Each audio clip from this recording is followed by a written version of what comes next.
Hey. All right, this is Michael Williams, and we are having to go live today on Google Hangouts.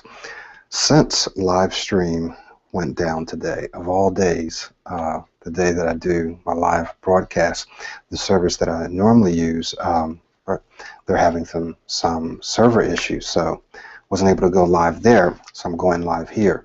May just start doing that anyway. But today, we're going to be looking at the second of the 7 declarations of freedom to speak well. And you can go ahead and get a copy of this. And this is actually a wonderful day to do this, because I was just recently in a debate in a Facebook group, British Stammering Questions and Answers or something like that. And it was very interesting because it reminded me of the reason why I don't usually join groups and why I started my own group. And that's because for some of the people there, the mentality is an acceptance of stuttering. There's one gentleman that says that basically I don't try to speak fluently. If it takes me 20 minutes to say something, it takes me 20 minutes. So I'm okay with who I am right now, and I'm okay with how I speak. And that's okay. That's a choice that people can make, where they can say, I'm okay with who I am and what I'm doing right now, and I choose not to be fluent. That's a perfectly legitimate choice. I say that it's okay to be or to accept who you are right now. That's very healthy. I don't think, or let me back up, let me say that I think that for those of you that don't accept your speech limitations, that you're going to be able to make an impact in a way that people that do accept their speech limitations simply are not able to make, just because of the attitude, because of the fact that they're not able to communicate in the way that they could, So in other words, they could actually communicate better, but they choose not to. So that's okay. But if you're watching this, it's probably because you're choosing to improve your speech. You're choosing to become an excellent speaker. And as a result of that, you're looking for resources and you're looking for anything that can help you achieve that goal. And so today, we're going to be looking at the second declaration. And I know that a lot of people probably can't stand these declarations because it goes against the status quo. And that's good. That's good. That's what we want. The second declaration says that we believe that stuttering is a disfluent way or pattern of thinking and speaking. Now notice we said it's a disfluent way. I use these words very carefully. A disfluent meaning not fluent, right? Meaning the words don't come out as fluently, as smoothly as you would like for them to. It's a disfluent way or pattern of not just speaking, but a disfluent way of thinking. So what does that mean? Well, many of you have had the experience of, for example, anticipating a situation where you need to answer the phone or you need to introduce yourself, and you start thinking, oh, I'm not going to be able to do that, or oh my goodness, or you're sitting at a table and they're going around introducing themselves. Okay, let's everybody go around the table and introduce themselves, and all of a sudden your heart starts pumping, maybe you start sweating, you're like, crap, okay. And so it's also a way of thinking, right? So you're anticipating words that you believe that you're not going to be able to say because you've had problems with those words in those situations in the past. It's a way of thinking, and obviously a way of speaking. Now watch this.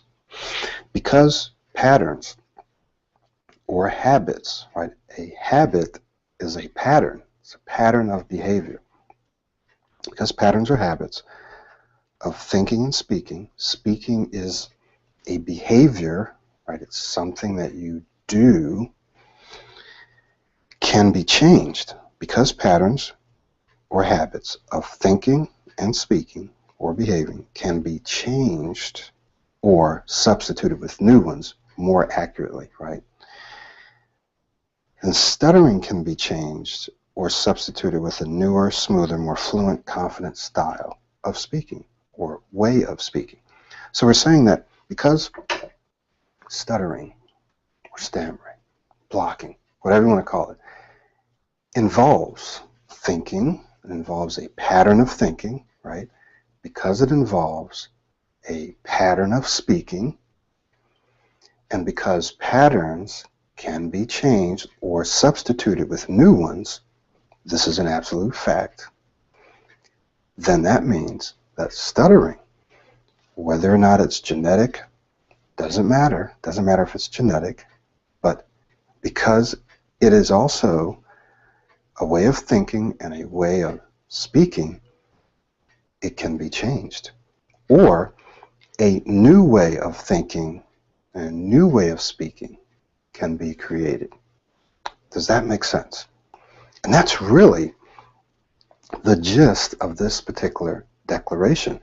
And the reason that that's so important, as with all the other ones, is that it should give you hope and confidence that if in fact you want to become an excellent speaker, if in fact you want to change the way you respond and react in social situations, at work and interviews, giving presentations, whatever it is, explaining yourself, when you go out to order food, whatever it is that you do that you want to do better, more smoothly, fluently, and confidently, then you understand that in fact you can do it better because it's a pattern, right? It's a pattern, and patterns can either be changed or new ones can be created. So it gives you hope, it gives you confidence that you can do something about it. And you'll probably hear me say this in each and every one of the videos, and that is that you are 100% responsible for your life. You're also 100% responsible for changing your speech. And once you accept that, once you realize it, then everything changes. Everything changes. You're no longer a victim of stuttering. You're no longer limited by, well, I can't take that job because that requires me to speak, that requires me to answer the phone, or I'm limited in my job because I'm not able to conduct meetings, or I'm not able to do this kind of leadership function, or I really would like to be able to go out and speak or teach or do this or that, but I can't because my speech, because I stutter. So no longer are those limitations going to be placed upon you because you're no longer a victim of stuttering, right? You're someone now who's taking responsibility. You're going to go out, you're going to get the tools that you need, you're going to get the training that you need, and then you're going to get in there and do whatever you need to do to create those new patterns of thinking and speaking. It's that simple. So this declaration says that, in fact, you can do something about your speech because it's a pattern. You can do something about the way that you think and feel about speaking and about speaking situations and about yourself as a speaker because your thinking is a pattern. And patterns can either be changed or replaced with new ones. Okay, so let's do just a quick review of the first one. We believe that if you do not stutter 100% of the time in 100% of the situations, you can learn to speak more smoothly, fluently, and confidently. So once again, you're saying that if there are times when you don't stutter, then in fact you can learn to speak better. You can learn to say what you want to say when you want to say it, in the way that you want to say it, right? You can learn that. So I hope that this video and these declarations are encouraging you, they're exciting you, and that they're giving you hope, because there is hope. You do have to work. You do have to be patient with yourself and with the process, but you can do it, and that's a fact. That's a fact. This isn't just something I'm making up. It's an absolute fact. It's a pattern. And we'll talk later about how also it's a skill, and you can develop skills. So we'll talk about that in another video. Please go ahead, download the declaration, check it out, share it with people. I know some people absolutely disagree with it, and that's good, because we want people to be challenged by their thinking, just as I'm always challenged by my thinking. I always look at it and say, okay, well, maybe this might be true, maybe that might be true. Well, let me take another look at this. So this is something that's going to challenge us. But here's one thing I know, that it's true, that it absolutely works. Now, we don't have to accept it. We don't have to do it. We have to believe it, but that doesn't make it not true. Thank you very much, and look forward to seeing you. Now, normally, this is broadcast live on live stream, but I may actually start to broadcast this live here as well. So look forward to seeing you in the next live stream.